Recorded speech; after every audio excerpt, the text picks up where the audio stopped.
Wind blew and her hair stood still, sits beneath her windowsill. She awaits the magic in his hands. Whoa, whoa, whoa. Walks her out into the night, takes her in a different light. Her eyes differ to the water beneath his feet. Whoa, to the water beneath his feet. Oh, oh, whoa, whoa, water beneath his feet.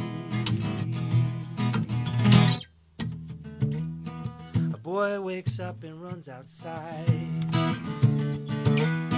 to find that all his fears have died, and all the shells are laying upon the sand, laying upon the sand, laying upon the sand. She kicks a rock along that road,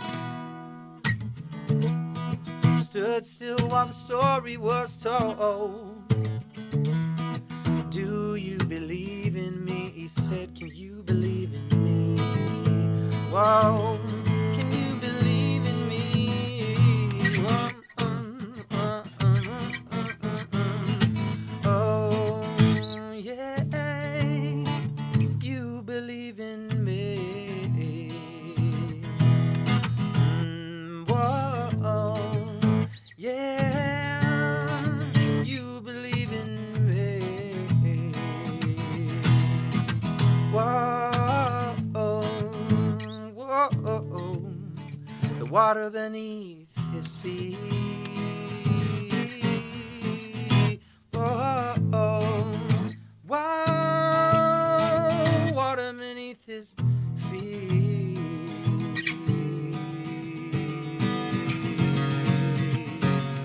You believe in me. Wow. Good morning, everyone. This is KSPB 91.9. I'm Lewis. I'm here with Marshall, and today we're interviewing Brad Corrigan, the lead guitarist for the band Dispatch, an indie roots band from Boston, and also the founder of a nonprofit organization, Love, Light, and Melody. So I was wondering if you could talk a little about that and inform the listeners what that's all about. Absolutely. And one of our music instructors from Nicaragua is here with me, too. His name is Jordan Ham. Morning, Jordan. Good buddy of mine from How's Denver. it all doing? And yeah, both of us just have had a really unique story being impacted by juxtaposing the pressure of being a musician that sells tickets, sells CDs, lives for greater exposure and more success with your individual craft, versus using music in ways that serves and uplifts people. And invites people into a story where you're giving the gift away more than you're trying to kind of grow the gift for the sake of your own selfish needs. Some selfish needs that are perfectly fine, by the way. But it's just been a much more sustainable and life-giving path to give music away. And one of the primary ways that we have found, I mean, it was honestly a gift that was given to us. We found a community of kids and families living inside a trash dump in Nicaragua back in 2005, and just had never seen anything like it before, had never seen that level of physical poverty. But we discovered a spiritual wealth in that community that was equally overwhelming and inspiring. So we started making music in that trash dump community because we didn't have any words to say in Spanish. The only way that we could really communicate was beating a drum, playing guitar, dancing, kicking a soccer ball, finding kind of universal languages with those kids. So that's where Jordan and I have been making our story, planting music there in that community through Love, Light, and Melody, our nonprofit, and working with those kids, and then taking their story here in the States.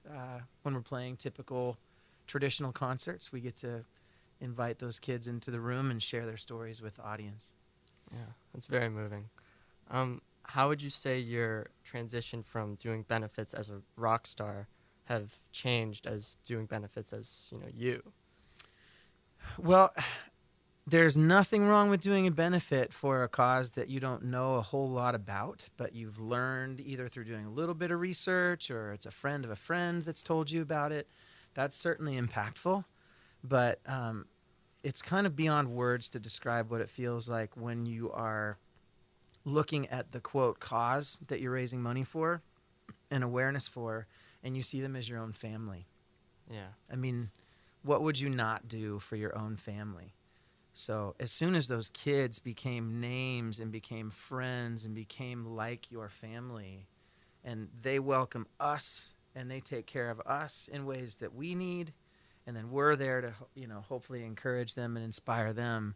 Once you start embracing and carrying people's stories as family, that just gives you a much greater weight when you're on stage or right here. Like we're talking about family to us, not just a kind of a corporate aspect of giving. I know one of those names was Elena, and which the Smile, the Your Big Smile project is on. And you've focused a lot on communicating the need for awareness on child sex slavery was one of the big ones, and you've made that in part one of your missions.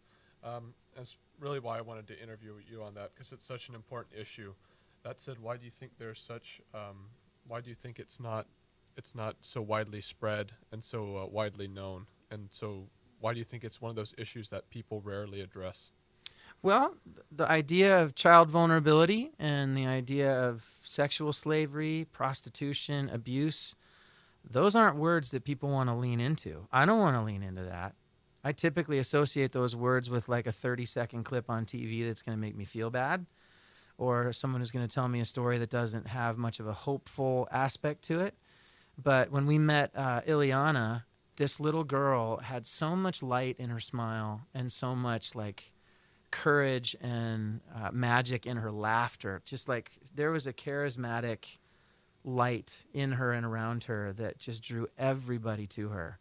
She's the reason why I got out of the car. My first 6 trips into Nicaragua, I stayed inside the taxi with the windows up and the doors locked each time we would go into the trash dump. I was convinced I should never get out of the car. But I was so heartbroken that I just took pictures, and then I would run back home to the States and, pray and play songs and ponder what could I ever do. Well, Ileana came to the car on our 7th trip, and she smiled and laughed, and I rolled the window down before I knew it. And then we started talking a little bit, and she grabbed my hand, and off we went. And now I'm like literally in the trash dump going to meet her family and meeting her sisters and brothers. And because of her smile and her courage, I forgot about my fear. So seeing Ileana and experiencing the incredible courage and bravery that she had living in such a hellish environment, I was just amazed. And I didn't know at that time that she was being prostituted. So over the course of 2 years, getting to know her and her family, to discover that she had been sexually abused and had HIV was so heartbreaking, as you can imagine. Like, this little girl was everything to us, and we just thought maybe she was one of the girls that hadn't been abused because of her vitality. But I would say somehow there was a divine gift in her that flourished, and she was still loud and boisterous and funny and inviting despite the fact that she had been abused as a little one. And Ileana's smile, just her portrait, the portrait of her smile, is what I remember of her. She passed in 2011, and we had 6 years with her as just the absolute heartbeat and center of all that we did. But everybody would talk about her smile and how infectious it was. So since 2011, we've been pulling together the photography, the film, all the stories around her life, and we're producing a documentary film called Ileana's Smile. And then we have a portrait campaign where we're asking people, and we ask Stevenson students and anyone listening to go print off her portrait and take a picture holding her, smiling with Ileana's smile, just to show how human the connection is between the courage in her smile and now what we do with her legacy. And her legacy is the building of an elementary school in that trash dump community called Ileana School of Hope. So the film is going to tell her story. The fundraising from the film is going to build the school. And then the portrait campaign is hopefully going to connect more and more people to child vulnerability and what we can do to help protect them. On your talk at Assembly, you went into depth that your first trip to Nicaragua was with your church group, and then you just talked about part of Eliana's story, also how much grace she had, and how much hope she had. So, and then in your video in the 2016 Dia de Luz, Day of Light, you said, if God is real, he is so massive, and I don't think he blinks. And sometimes he takes us who live in really clean places and takes us to trash dumps. As someone who's religious, I wanted to ask, how has your spirituality and religion impacted your actions on this and impacted your path and decisions on this journey? Boy, a life of faith is such a fluid one because you're growing up as a kid and inheriting usually the faith of your parents, or you're born into a particular religion. And there's a lot of really good things that come from that. And then I think there's a lot of things that as you grow older, you start to question and wonder, where is the personal truth in what I believe? And I went through an experience in my first 20 years where my parents were blessed with tons of money, tons of resources, and our family had everything that we needed and could do anything that we wanted. But I didn't know that every family didn't have that until my parents lost all of their money. And then I lived at the other side on the other side of the road, more or less, where I didn't have a connection to a home very often. I didn't get to go and do the things that I wanted to do, and I lost a lot of access to private schools and to vacations and to country clubs and to lacrosse camps and things that I had really grown up in. So the process of having a lot and then having nothing, and then getting back to a place where you're like, well, what can't be taken from you? Your beliefs can't be taken from you. Your morals can't be taken from you. Love can't be taken from you. Everybody has the gift of time to spend instead of just having to have dollars to spend.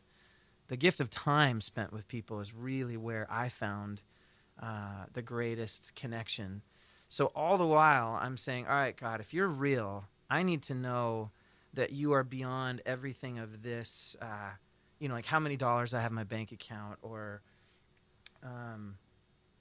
more than a Sunday church service. I have got to see you as a redeemer of things and as someone who is so real that I can feel your breath. I don't want to worship the idea of a distant God that's kind of like crossed arms overlooking a world that's going in the wrong direction. I want to know a living, breathing, redeeming, crying God that feels the pain that we feel and also says, I have this.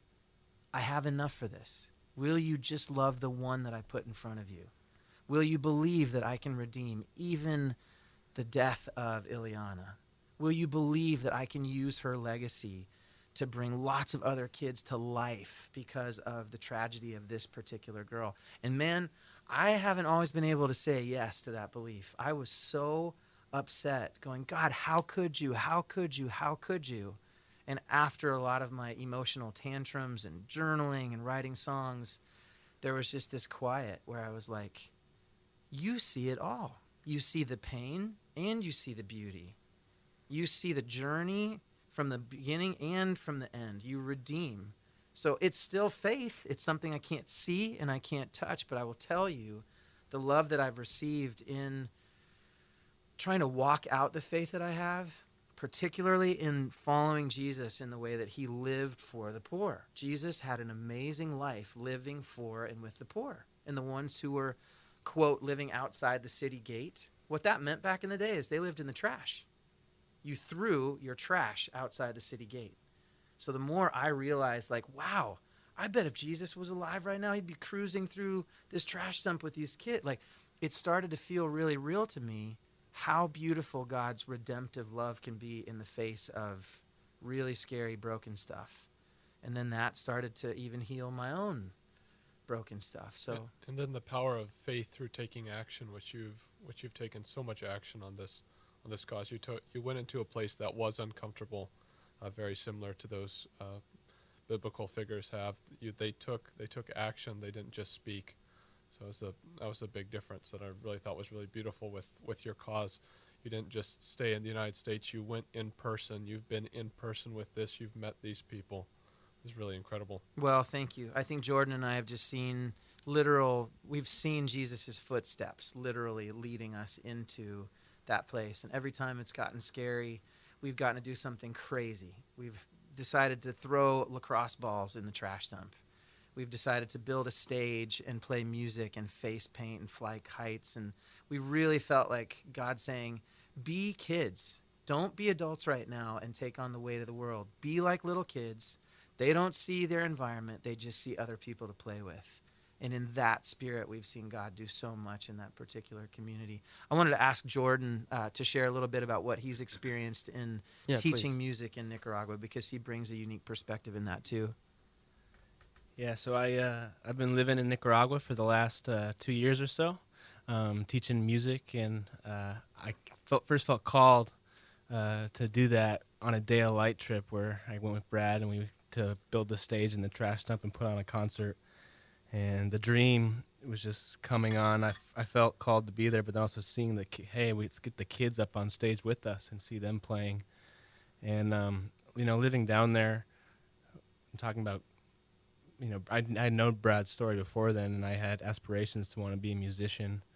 But hearing his story of how he found himself in the trash dump and giving to the kids and being there, I really took that to heart. And then being there, I've experienced that the opportunity to give what I love, teaching music, it is super, super fulfilling, and I see it come back to me with just opportunities to play and seeing the kids' joy immensely captivated by that. And you walk into this place and there is the uncomfortable side of it. There's the fear, there's the darkness, but that smoke tends to rise when you're there just playing with the kids, and their smiles will easily captivate you that you will forget about what's around you. And you see that in the little girl's smile, Ileana, and you see that in every kid's smile that will run up and give you a hug if you go down there. And so there is, there's struggle there, Yeah. but there's also a lot of smiles there. And that's where a school of hope could be so beautiful. Definitely. Yeah. Did you two meet through this movement, or did you know each other before, or were you inspired by maybe the Love, Light, and Melody? Or I was actually kind of a student like you guys when I Really? first got to know Brad. I heard him speak at a school and speak at a church, and just approached him and said, "Hey, man, I love that. I wanna know more about that." That's exactly his message, yeah.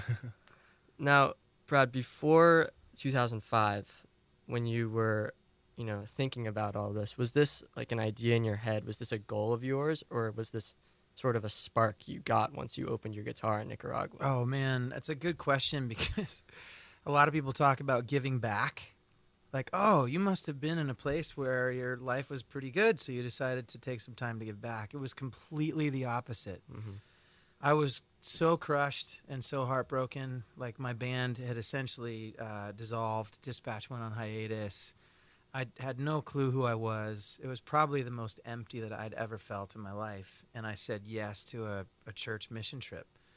So I think I really wish the expression was giving forward. Giving back is just sounds like, oh, once you've made it, give. No, give when you have nothing. Give when you are lost. Give because the act of giving creates a path for you of connection to other people, but it also it brings something back to you. So when I went to Nicaragua, I was looking for myself, and I was looking for a whole lot of healing for me. And I never would have guessed that when I met Ileana and I thought, I'm going to have to save her and I'm going to have to save this trash dump community, I never guessed she would die. I never guessed that I wouldn't be able to fix and repair and restore everything that I saw. And I also never would have guessed that I would be healed and repaired in just the process of journeying life on life with Ileana and her community one day at a time. So the results don't really look great. You can look at all the things that I aspired to do, that I set out to do, that haven't happened. but you can look at kind of God's perspective or this divine author's perspective that I choose to believe in, where there is this massive redemptive story, like the best movies or best books. You cannot believe how much loss there is and how the stakes are so massive in a certain point, and then how beautiful the turn is to the redemptive, the magic ending where one girl's life is gone.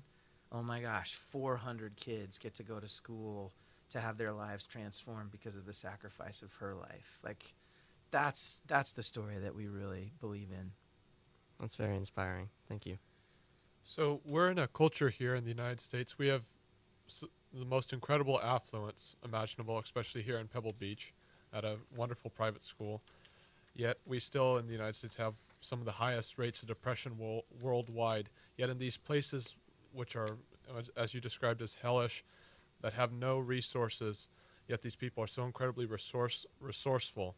What do you think allows them to have so much fulfillment that we ourselves lack? I think there's poverty of the spirit, and I think there's poverty in the physical sense, and I think there's spiritual wealth, and I think there's spiritual poverty. So I look at our country, and I just think we're a really great case study, and it's just clear. We have the most money, and we have the most depression, period, in the world. So that should immediately cut off this truth that money is going to bring happiness.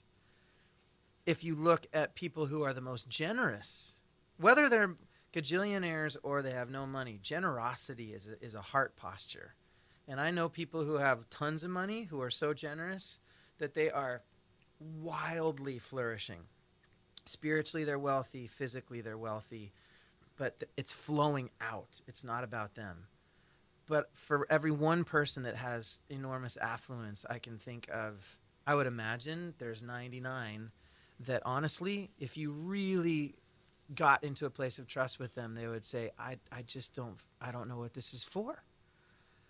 So having all of this affluence, to me, as soon as it starts to flow without having a dam, that's saying, oh, no, this is for me, this is for my family. And when it flows really freely and you don't have so much a sense of ownership, then you really can move into a place where people who don't have enough, they've got what they need. People who have a little bit of extra, not knowing what it's for, they're able to flow it through, but you have relationship. You've got two people sitting across a table that have relationship because they both had their needs met. So being in a trash dump and being in a literal place where they have nothing, they have less than our definition of nothing, they are so spiritually wealthy in large part because they are present and they are not thinking about what they don't have, and they are staying in the moment, and they're generous with strangers like me. It's really, it's convicting, because I think that we would learn so much about our own hearts if generosity grew and grew and grew. So, yeah, I would say generosity is really not tied to your wallet. Generosity is a heart posture. And using money that you do have as a tool and time you do have as a tool, rather than just a possession that you hold on to so tightly that no one else can pry from you. Yep, that's right. What I love about your messages is how they tie to your story, and how, money, music didn't bring you to Nicaragua. Your generosity and your self-searching brought you to Nicaragua. So besides your many messages, including it's never what you do in life, but the heart in which you do it, are there any messages you want to end this show with, send out any last words to our listeners today? Oh, man. I think, what does your heart beat for? I just was trying to deliver that message here at Stevenson, and I'm realizing that message hits me in my heart first.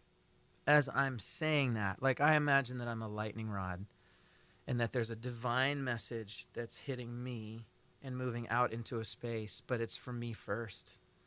And I'm at a space right now in my life where there are a lot more questions than answers. And I can wake up some mornings and feel a little bit lost more than found. And so at 44, as a speaker, being in a band, someone that people would assume on stage probably has more of their life figured out, I need to ask myself the very same question. What does my heart beat for? And how can I come fully alive to encourage others to find the same? Thank you. Thank you, Jordan, and thank you, Brad, for your time today. Yeah, thank you, brothers. Thanks. for having us. Yeah, this is KSPB 91.9, and signing off.